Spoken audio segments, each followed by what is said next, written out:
Hey everybody, Justin Watcher here, ProSportsExtra.com. I'm going to do a quick little video here to kind of plug and kind of promote my other column I have at ProSportsExtra.com. It is concerning the Raw side of the 2020 WWE Draft. It is this Friday night on Fox and then USA Network this Monday night. Everybody knows SmackDown and Raw. Everybody knows where to find that.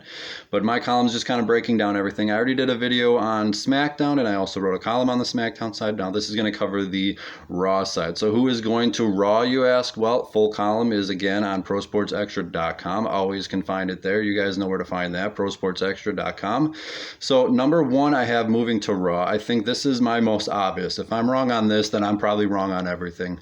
But this is my number one pick that I think without a doubt is going. I think that's not even a question. If I could pick anybody on the entire roster that I think is going and switching brands on this WWE draft, this is the one, folks. Sheamus to Raw. That is my not bold pick, but that is my almost guarantee lock, whatever you want to call it. I think Sheamus is great. He's a former King of the Ring winner. He's won the Rumble. He's won Money in the Bank. He's had a couple of WrestleMania moments. He has a very stacked resume, but on SmackDown as of late, he's been losing. And usually when you start losing before a draft, that's kind of a telltale sign like, hey, maybe he's heading on to other things pretty soon. So I think Sheamus is one of those guys that you're looking to, he might be heading elsewhere. Number two, I have somebody that has actually been a little bit involved. I don't know if this has been reported too much, but he's been backstage working with the SmackDown crew a little bit behind the scenes. Daniel Bryan. Daniel Bryan has basically been on SmackDown a lot of his career, and he's kind of synonymous with it, kind of like Seth Rollins on Raw, which I do have him going to SmackDown also. And another guy that's been synonymous with his brand, SmackDown's Daniel Bryan. And my only hiccup here is, first of all, when he's coming back. Everybody knows the newborn baby's at home, which is great for him, family guy. But the other issue is, like I said, he's been working with talent behind the scenes. I don't know if he wants to necessarily leave. But again, I mentioned this in my other video, but if everybody's in Florida during the week anyways and there's not much traveling, I don't know if it really matters of who's there on Monday or Friday or whatever day the shows are, if everything's in the same area anyways. So either way, I do have Daniel Bryan going to Raw. It's kind of the bold pick of this whole thing because I don't really necessarily think it'll happen, but I do believe there's a lot of opportunity there for him, and I think there's a lot of opponents for him lined up. So again, ProSportsExtra.com if you want the full column and everything I break down about Daniel Bryan there. Number three, again, I'm not sure it'll happen, but AJ Styles, he's kind of bounced back from Raw to SmackDown to Raw, and then just randomly a few months ago, he went to SmackDown. We ended up finding out the behind-the-scenes reason was something to do with, a disagreement with Paul Heyman, and then, something like that, and that's going to come up. It's Paul Heyman, let's be honest about him here. So, that's a little bit of an interesting behind-the-scenes story, but here was what made it even more interesting. A few months later, Paul Heyman got moved to SmackDown too.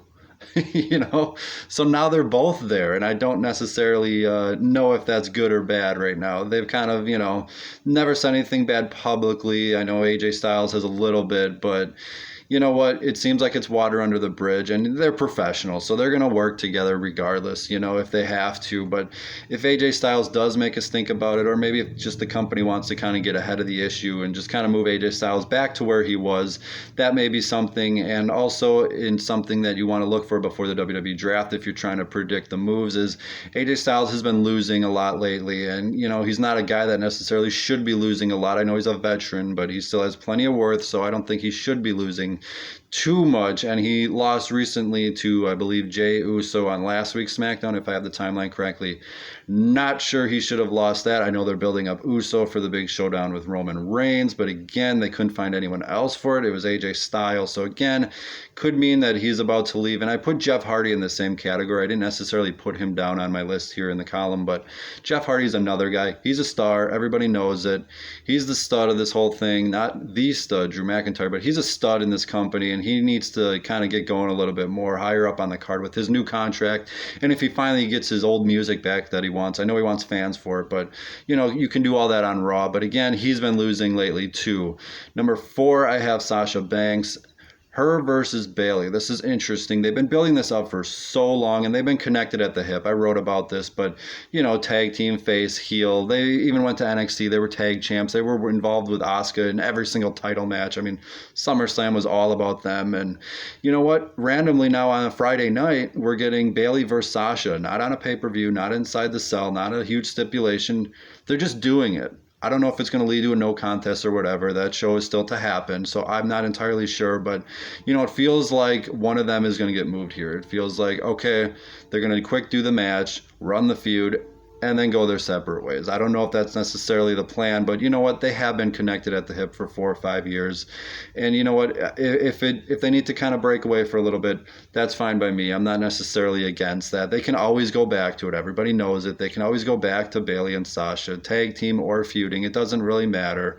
So maybe they do both need kind of a fresh start to break away. But if anything, Bayley will keep the SmackDown Women's Championship, which means she stays on SmackDown, obviously. And then that might mean Sasha goes back to Raw. I'm not entirely sold on that happening, but you never know. And for number 5, I do list kind of a pair here.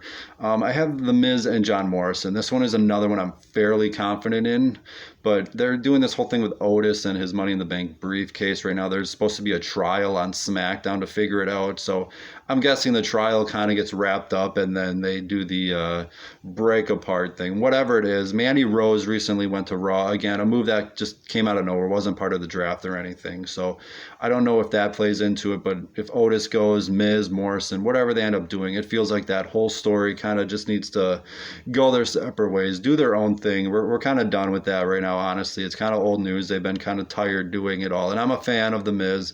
Morrison, not so much, but whatever they do with them, they should be doing more. Morrison lost last week in 2 minutes. Again, a little bit of an issue when you're starting to lose right before the WWE draft. It might mean, there's a sign of things to come. Other than that, if you are looking for an NXT name, in my SmackDown one I listed Gargano, LeRae, and Ciampa as potential. For Raw, I wrote Rhea Ripley. Again, it's just an NXT name. I don't think they're doing NXT people, but you know what? If anybody does need to move, she's kind of been stagnant a little bit since the Charlotte thing at WrestleMania. And I've assumed that they've just been saving her for a title match coming up, but it's months later and they're still not doing anything. So that's another thing. And I know people are kind of going to be a little feisty about this one, but if the New Day does break up, I think they're going to keep, groups together. So I'm not necessarily saying that, but I don't necessarily care for him too much. I know Big E's kind of on a little bit of a roll, and if he gets going a little bit, he may be a future star. You can put that down in 2021. If Big E keeps doing this, and yes, sticks to a serious side, the sky's the limit for him.